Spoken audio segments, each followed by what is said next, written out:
State bank ने monetary policy का ऐलान कर दिया। शरह सूद 11% बरकरार रखने का फैसला। गवर्नर जमील अहमद की जेर सदारत मॉनेटरी पॉलिसी कमेटी का इजलास। कहा, शरह सूद महंगाई को मुस्तहकम रखने के लिए माकूल है। आइंदा माली साल महंगाई 5 से 7% रहेगी। तिजारती खसारे में मुस्तकिल इजाफा होता जा रहा है। बजट के इकदामात का महंगाई पर महदूद असर पड़ेगा।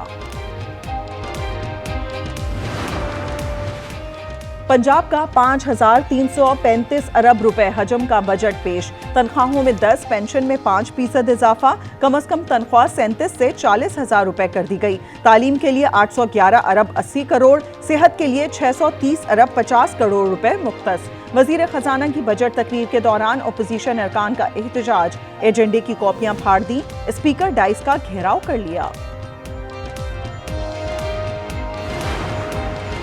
बजट की मंजूरी के हक में वोट ना दें, पीटीआई असद कैसर राजा परवेज अशरफ के पास पहुंच गए।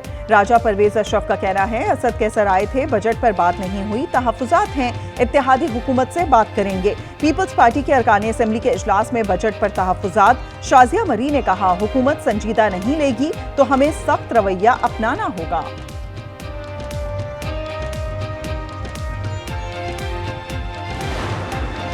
हुकूमती अराकीन भी विफाकी बजट से नाखुश। सेनेटर इरफान सिद्दीकी का तालीमी बजट में इजाफे का मुतालिबा। कहते हैं, तरक्याती बजट में 40% कमी अफसोसनाक है। 80 अरब रुपए मुख्तस किए जाएं। सेनेट खजाना कमेटी को तहरीरी तौर पर तजावीज़ भिजवा दी।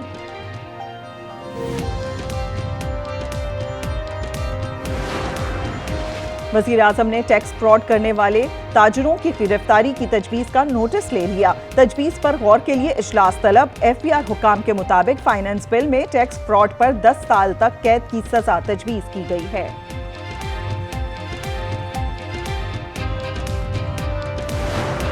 बिल्कुल लाइटली नहीं लेंगे और ना लिया है। आपने देखा कि ये कौम जो है, ये अल्लाह के फजलो करम से जो मैली आंख इसकी तरफ देखेगी उसकी आंख निकाल देंगे और ईंट का जवाब पत्थर से देंगे इंशाअल्लाह। इजराइल की जुर्रत नहीं, पाकिस्तान की तरफ मैली आंख से देखे, ईंट का जवाब पत्थर से देंगे। इसहाक डार की सेनेट से वार्निंग। कहा, एटमी हथियार हमारे दिफा के लिए हैं। पाकिस्तान के इजराइल पर न्यूक्लियर हमले की धमकी की खबर बेबुनियाद है। मजीद बोले, तेहरान ने अपने हाजियों से मुतालिक दरखास्त की, पाकिस्तान ने मस्बत जवाब दिया। ईरानी हाजियों को ऑन अराइवल वीजा देंगे। पाकिस्तान आने के बाद हुज्जाज को बजरिया सड़क ईरान भेजेंगे। 500 से ज़ायद ज़ायरीन की वापसी जारी है। आज रात तक 251 तलबा कोयटा पहुंच जाएंगे।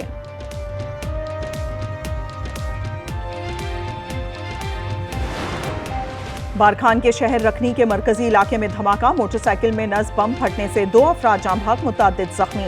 धमाके से दुकानों और इमारतों के शीशे टूट गए, गाड़ी को भी नुकसान पहुंचा।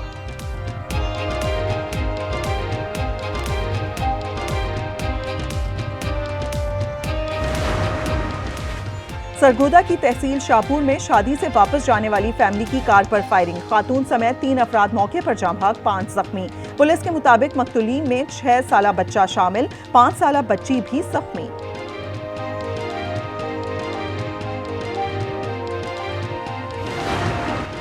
उकाड़ा में नाम नेहाद गैरत के नाम पर बहन और भांजी का कत्ल। मुलजिम दीपालपुर से गिरफ्तार। पुलिस के मुताबिक शुमाइला और उसकी बेटी सिद्रा लाहौर में घरेलू मुलाजमा थीं। कराची में शदीद गर्मी और हब्स के बाद बारिश। गडाब, काठोर, नॉर्दर्न बाईपास, मलीर में मनगोट और मलीर कैंट में बरसात। मुल्क के दीगर शहरों में कहीं बारिश, कहीं आंधी, कहीं जालाबारी का इम्कान। बालाई खैबर पख्तूनख्वा में चंद मकामात पर तेज बारिश की पेशगोई।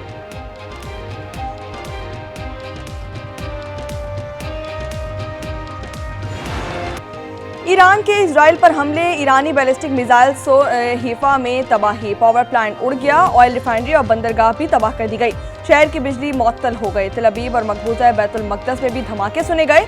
अमरीकी सिफारत खाने की इमारत को भी नुकसान पहुंचा। हमले में 8 यहूदी मारे गए, 300 से ज़ायद जख्मी हो गए। मजमूई तौर पर 24 इसराइली हलाक। फतह टैको में इसराइली फौज की इमारत को उड़ा दिया गया। मुतादिद फौजियों की हलाकत की इत्तला। इजराइल के ईरान परवार पासदारान इनकलाब के intelligence chief general Mohammad Kazmi 2 general समेत शहीद हो गए। MPR 500 बमों से तबाही। वस्ती ईरान में मिसाइल तंसीबात को निशाना बनाने का दावा किया गया। फ्रेडो प्लांट के करीब धमाकों के बाद जलजला, 224 शहादतों की तस्दीक। इजराइल के खिलाफ आइंदा कार्रवाइयां कहीं ज्यादा तबाहकुन, शदीद और फैसलाकुन होंगी। पासदारान इनकलाब ने खबरदार कर दिया। बताया ताज़ा कार्रवाई में नए तरीक़ाकार और इंटेलिजेंस और तकनीकी सलाहियतों का इस्तेमाल किया गया। ज़्यादा से ज़्यादा मिसाइल अपने अहदाफ पर लगे। ईरान के ड्रोन लॉन्चिंग कंट्रोल रूम में अफसरान नुसरत के तलबकार वीडियो सामने आ गई। इजरायली हमलों के बाद ईरानी सुप्रीम लीडर आयतुल्लाह खामनेई अहले खाना समेत तेहरान में जेर ज़मीन पनाहगाह मुंतकिल कर दिए गए। ईरानी मीडिया के मुताबिक ईरान ने मोसाद के मुबैना जासूस को फांसी दे दी है। मुल्ज़िम इस्माइल फिक्री खुफिया हसास मालूमात दुश्मनों तक पहुंचाने में मुलव्विस था। स्टेट बैंक ने मॉनेटरी पॉलिसी का ऐलान कर दिया। शरह सूद 11% बरकरार रखने का फैसला कर लिया गया। गवर्नर जमील अहमद की जेर सदारत मॉनेटरी पॉलिसी कमेटी के इजलास में मुल्की और गैर मुल्की इक्तिसादी सूरत हाल का जायजा।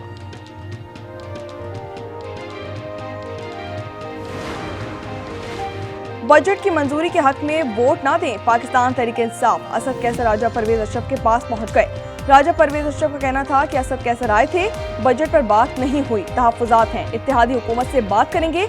पाकिस्तान पीपल्स पार्टी के अरकान असम्बली के इजलास में बजट पर तहफ्फुज़ात। शाजिया मरी ने कहा कि हुकूमत संजीदा नहीं लेगी तो हमें सख्त रवैया अपनाना होगा।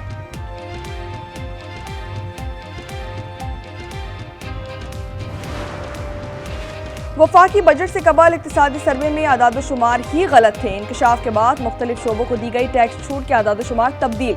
वजारत खजाना ने इक्तिसादी सर्वे की गलती ठीक करके नई रिपोर्ट जारी कर दी है।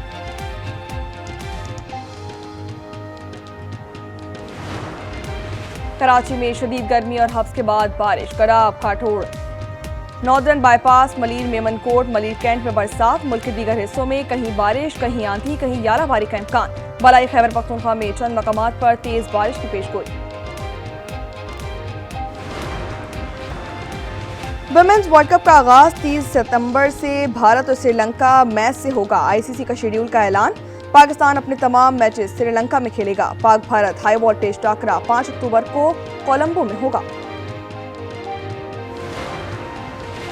कौमी क्रिकेटर्स का स्किल डेवलपमेंट कैंप शुरू। लाहौर में नेशनल क्रिकेट एकेडमी के कोचेस की जेर निगरानी खिलाड़ियों की जमकर मशकें। दूसरे सेशन में फील्डिंग ड्रिल्स, बैटिंग और बॉलिंग की नेट प्रैक्टिस।